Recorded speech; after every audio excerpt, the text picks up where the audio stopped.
Présenté au motel, il y a peu de parler c'est parmi la semaine la et le benaye, alléluia. La semaine le référent pasteur André Ndenge.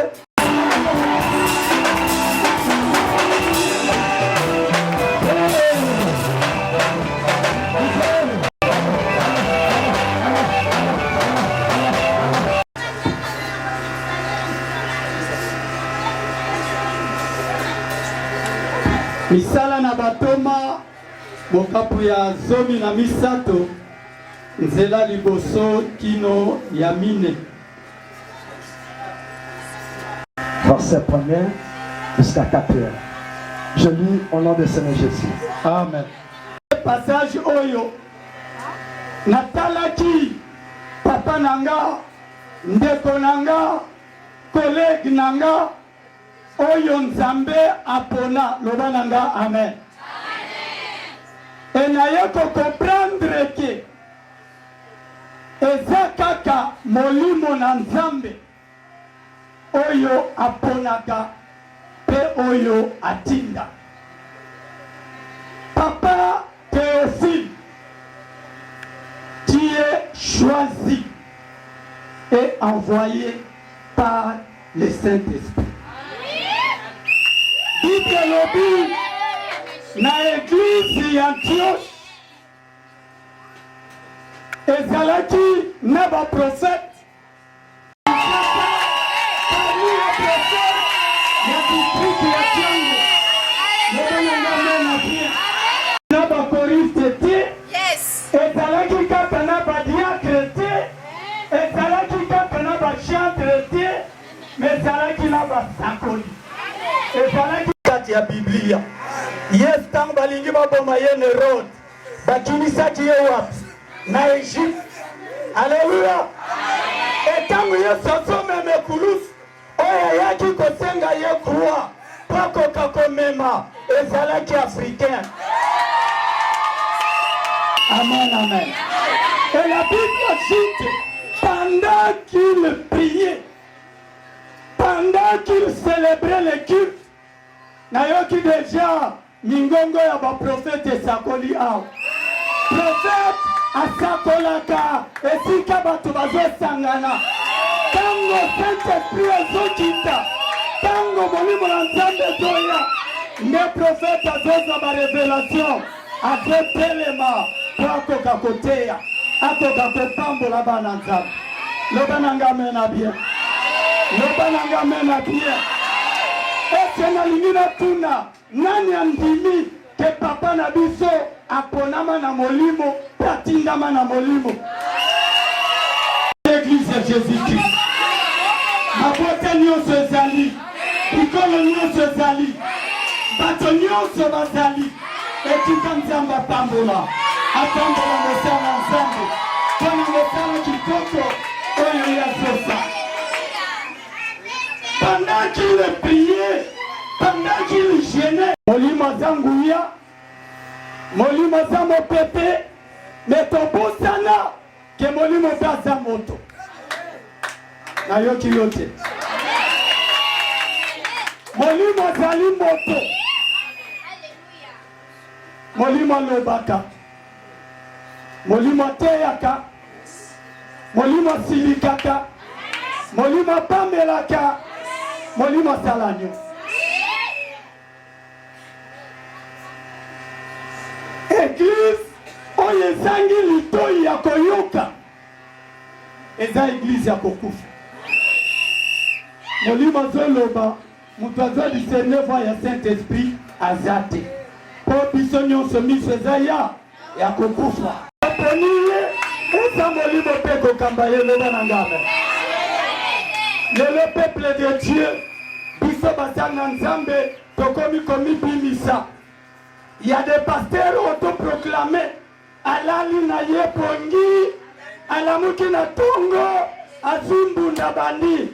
Yesu azali awa, Yesu azali awa. Letuna na Amen, amen. Bien-aimé pour que mosala na Nzambe, andima mepa ya Nzambe, andima mepa ya bato, il faut que choix et ça le makana Saint-Esprit. Saint-Esprit atala ke kolote. Bakolo mpaka Saint-Esprit. Saint-Esprit azali souverain na ba décision na ye. Etango azopona. Ezali olobaki libota wana mosala na Nzambe akobimaka te wana ezali yo mutolobi. Metango molimo santo koloba kaka libota oyo bazotiola kaka balabala oyo bayina oyo balabala bandoki oyo balabala wana boye Nzambe soki aleki akosimba oyo aye bana ya la gloire tosepela pokwa na lelo Poète Nzambe, poète Saint-Esprit, apona. Le papa oyanga, la zone d'Iba, Kendenga bandi, Ndenga kokende, Ndenga papa manasuka. Ministère de Dieu, Alléluia. Le lobasan Nzambe belé, par manque de Saint-Esprit. Bakomi okota baloji bakoti basimbi po bamoni ke oyo bazaki nango eza Nzambe te. Elelo tala na vila Kinshasa okomona basali wana ngala ebandi osela nini ebandi okita leba oyo aye oyo molimo apona ezomata bino bosoma na eglise oyo elelo ngana somo na église olobi. Amen, amen. Bachante oyo somo na lelo boye. Lobi basala boye te. Parce que le Saint-Esprit oyo azokamba lote. Ye wana kokamba bango. Ye wana kotombola bango. Ye wana komema mosala na bango.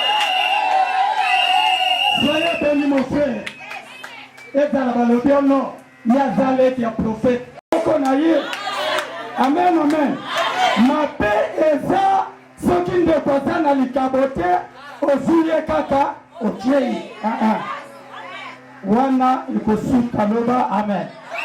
Mais soki ndeko Nzambe apona ye, soki ndeko Nzambe apambola ye, eza pratiquement difficile te bakoka kotelisa ye liboso. Etinda. Papa, ne sois pas statique. Kosuka na 4000 royautés. Tu as une lourde mission. Ya yebi na cours ya missiologie. Toza na deux façons ya kosala mission. eza na mission monoculturelle, eza na mission transculturelle. Papa nanga, touti Bandundu, les grands Bandundu, dans la mission monoculturelle, bandana mkoteya, bato baza culture moko nayo. C'est ça la mission. Commence par là. Dikolo nyonso oyebi ya Bandundu, oyebi ya Kasai, oyebi ya Équateur, oyebi ya Bas-Congo. C'est ça l'évangélisation monoculturelle. Oyo atingeli biso ba West Africain, atingeli biso ba Chinois, atingeli biso ba Pakistanais. Bato oyo ntango basoya po bateya, po bateka pardon. Bazoyekola nini? Lingala. Mbote nayo? Mbote. Oyekoluka nini? Sukali. Awape sukali azali. Yo. Mission transculturelle. Luka manière ote ya bashino. Luka manière ote ba West Africa. Batwana nzambe soki atindi bango eza poto gagné bango. Noba amen. Nakanisi mbule koya na ya okuta bashinoise bazoyemba. Amen. Na ya kokuta Pakistanais azosala modération. Eza masetite, mais c'est la parole de Dieu. Amen. Nalingi papa oyepa que sans le Saint-Esprit okoki kosala eloko moko te. Mission zanango ezosenga que présence ya Saint-Esprit est accompagnée. Deuxième élément, papa Nabiso Azana poste à prier. Dans la Bible, il est dit, si manabango ko gêné, bapon de lac. Pesa yenguya, kamba pesa makoki lo banangame. Sans la prière, papa Nabiso akolemba. Nazokende malembe. Pona uchosi ala séminaire il y a 2 semaines, mongongo nangeza kobeba. Menalika nakende malembe pour que bapwe oyo osimba yango. Amen. Soto sambelite yeba ke bitumba ebandakana na mutu. Soki balongi ye bakolonga peyo bakolonga penga. Mokolo moko Yesu azoyebisa Simon Pierre. Alors Simon Pierre, Jésus Satan en train de te réclamer. Namoni Satana azo lukayo, azo sengayo, mais nasambela kipona yo. Alléluia.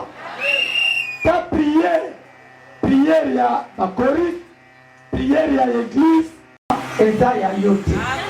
Alors mais comment ngai nasali mosala ko wapi botole nanga? J'azongi si tina obotani. Atuni bon, bongo motole wana monele zayana. Azongi si na église. Alebo moni koko wana. Esa koko wana. Esa kutumoba yotinga. Mukatundu miter na yo. Etre koleka oyo papa cheli. Elocha suka. Tango bache bango apa bache laki bango mabo de eza na besprit mabe eza na quartier eza na quartier libota oyo ezobundisa ye nzambe akokopesa ye mais nyonso wana ça sera fait seulement avec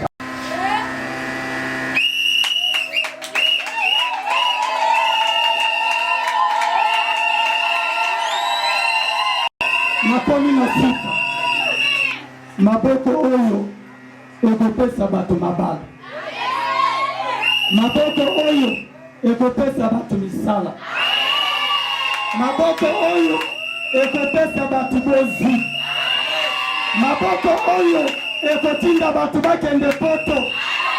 Maboko oyo ekopesa batu ba diplome. Maboko oyo ekopesa kimia na mabota. Voilà mipamboli oyo Nzambe apesi biso. Ese mutu moko andinyango. Ese mutu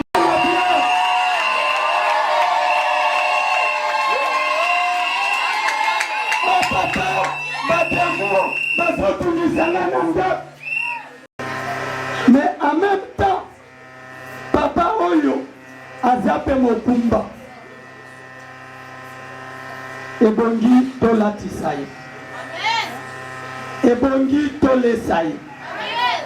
Eza na nzembo moko toza koyemba.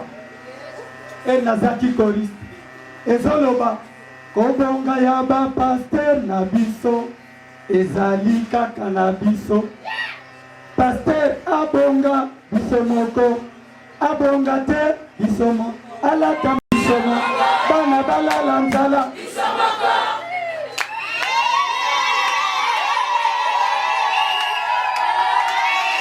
Alléluia.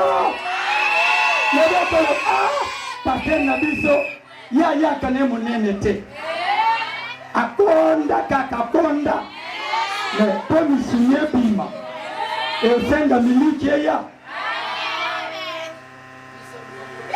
papa na biso nyonso ezokende kana ba veste papa Nzambe apambola ye. Alléluia.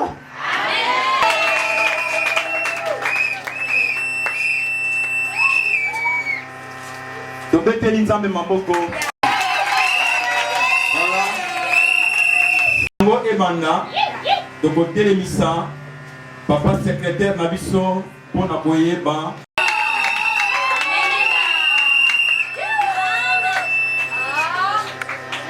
Alléluia. Hello, dali mokola esengo pour écrire la gloire de Dieu. Dali mokolo yo Nzambe apesi biso pona ko tia légalement représentant Oyo, Nzambe apesi vision pour l'église Oyo. Amen. Si vous tokoyoka dans nous moya circonstance ya mukolo ya lelo. Vue très modeste mais couvre une grande dimension événementielle dans les cadres d'investiture officielle du représentant légal et la congrégation de l'église, la gloire de Dieu en RDC en particulier et dans le monde en général. À cet effet, votre prêtre de l'Église, la gloire de Dieu, en tant que cadre et animateur communautaire du développement et son appropriation de l'éveil patriotique au terme de la mission de l'Église corps du Christ, bien qu'édié vers les églises locales sous les lourds fardeaux de formation, d'encadrement des futurs leaders du pays, sans appui et accompagnement de l'autorité de l'État. Par ailleurs, écrite par les disciples de Jésus-Christ dans l'évangile de Matthieu, au 2e chapitre, verset 6, que je cite. Et toi, Bethléem, Israël, mon peuple. Fin de citation. Qu'est-ce qui peut sortir de bon au quartier Badara dans la commune de Lanzélé? Écrit que je cite. Dieu, à Tchangou en général et dans la commune de Lanzélé en particulier, fait que le quartier Badara soit élevé et béni pour cette cérémonie, car le développement spirituel va de pair avec le développement physique, humanitaire. De daigner chaque fois jeter votre regard à ces églises pour trouver solution à certains problèmes des orphelins, veufs et démunis de cette contrée, c'est-à-dire assurer la formation et l'apprentissage des métiers dans les domaines de l'informatique, l'esthétique, la coupe et couture, la maçonnerie, la cordonnerie, l'alphabétisation, la mécanique et l'auto-école. Il nous a quitté de la biographie de celui qui est à l'honneur aujourd'hui. Le prophète Massakana Kilumbu Théophile, chef spirituel de l'église La Gloire de Dieu, est né le 19 mars dans le village de Kimbanda, groupement Kaminai, secteur Sezo, territoire d'Idiofa, dans la province du Kwilu. Il est fils de papa Théodore, déjà décédé, et de maman Ifene Geneviève Manda en vie. Il est père de 5 enfants, donc 2 garçons et 3 filles. Le prophète Massakana Kilumbu Théophile a fait ses études primaires de 1976 à 1982 à l'école primaire catholique de Mambongo. Ses études secondaires de 1984 à 1986 au collège Lucano de mission catholique Mateko. Les humanités de 1986 à 1990 à l'Institut Incalo, mission catholique Mbeo, territoire d'Idiofa, dans la province du Kwilu. Après l'obtention de son diplôme d'État en 1990, il a abordé les études universitaires à l'Institut supérieur de développement rural, en sigle ISDER Mbeo, de 1994 à 1997. Comme gradué de 1997 à 1998, il a été engagé comme professeur à l'Institut Milundu dans le secteur d'Ué, territoire de Bulungu dans la province de Kwilu. Arrivé à Kinshasa en 1999, ce dernier est engagé fonctionnaire dans l'administration des mines en 2000, où il commencera sa carrière jusqu'à ce jour. En 2017, il a été déterminé à affronter le cycle de licence à l'extension de l'ISDER de l'Université catholique du Congo, en sigle ICC. Il devient licencié en environnement et développement durable en 2020. Il a aussi fait plusieurs formations dans les domaines administratifs, syndical, politique et théologique. Je vous remercie.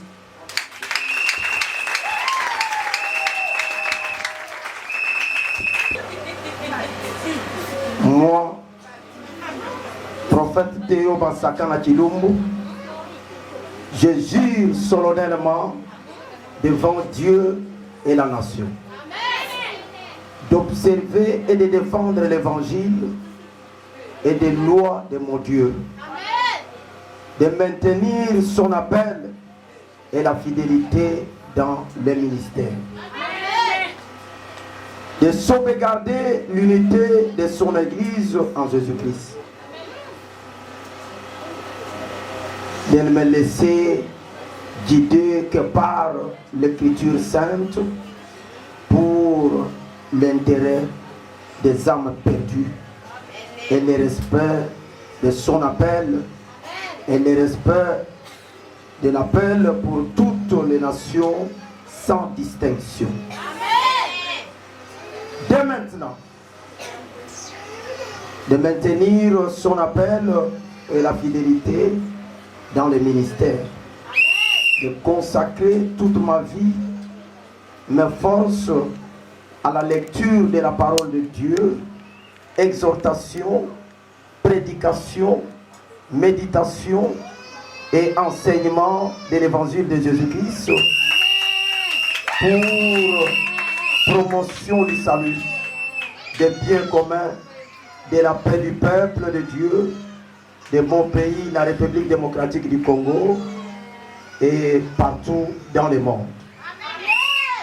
De remplir loyalement et fidélité les autres fonctions qui me sont confiées par les anciens de l'Église en présence du peuple de Dieu, des autorités politiques, des esprits bienveillants ou malveillants, comme ministère de Dieu du ciel et de la terre. J'ai dit et je vous jure fidèlement jusqu'à la mort, serviteur de Dieu.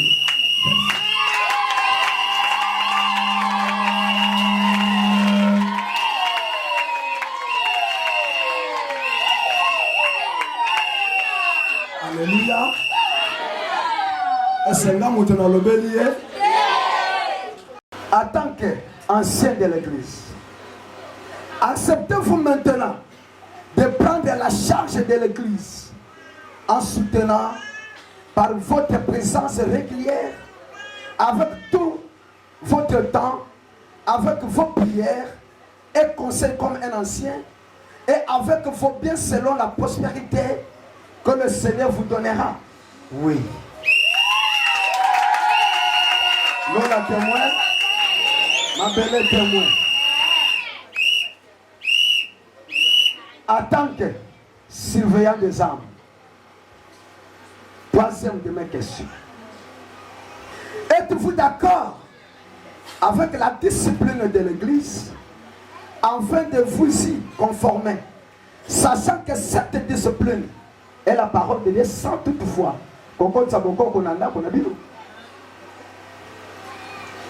Oui, je dois accepter la discipline de Dieu. Nous la témoin, la belle témoin. Bomba. Le cola, Paul Alobakangwe pas Timothée. Que personne ne puisse. Mais donc toi tiens récit entre les mains des anciens. Papa, la bonne pour tout le monde est fou comment.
Aux anciens de s'approcher.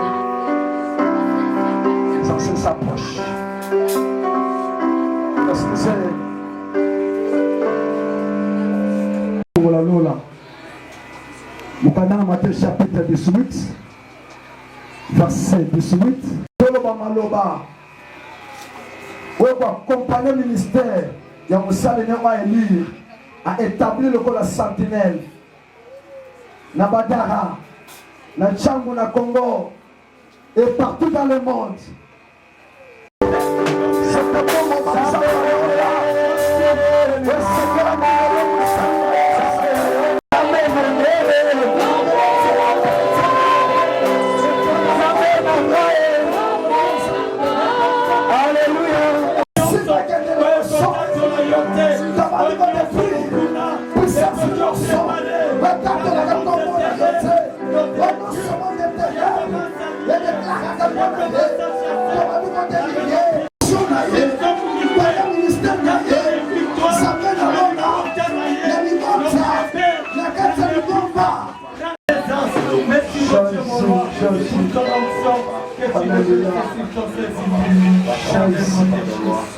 Alléluia.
C'est l'image à ma foute bon moi na Saint-Esprit. Et là dans son tonaye. Et tiki kaya sala musala. Balonga ya susute. Bamona ya susute. Le comme sanctifié. Na munokona moloba ko pambo na bato. Na maboko na ye. Bikama salama. Na maboko na ye. Bikama salama. Le ministère Seigneur. Banyama obale kakara butu tope la mort. Azala na domination du corona bango.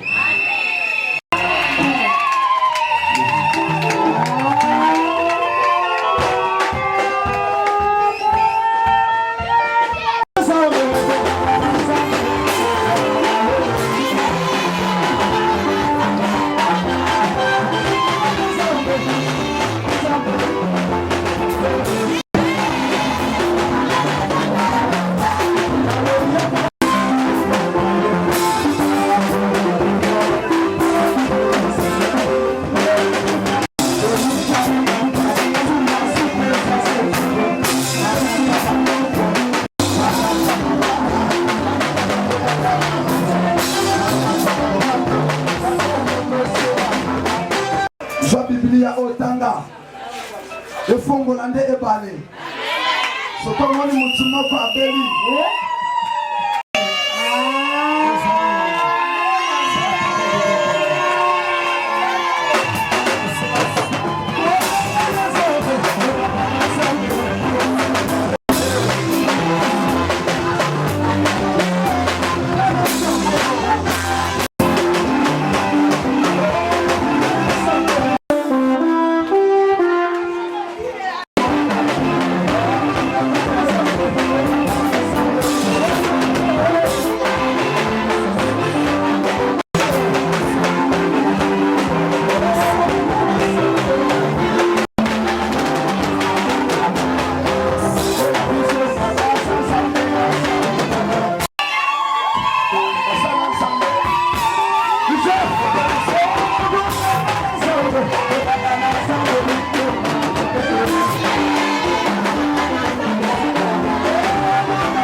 Allez,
allez, allez, allez, allez, allez,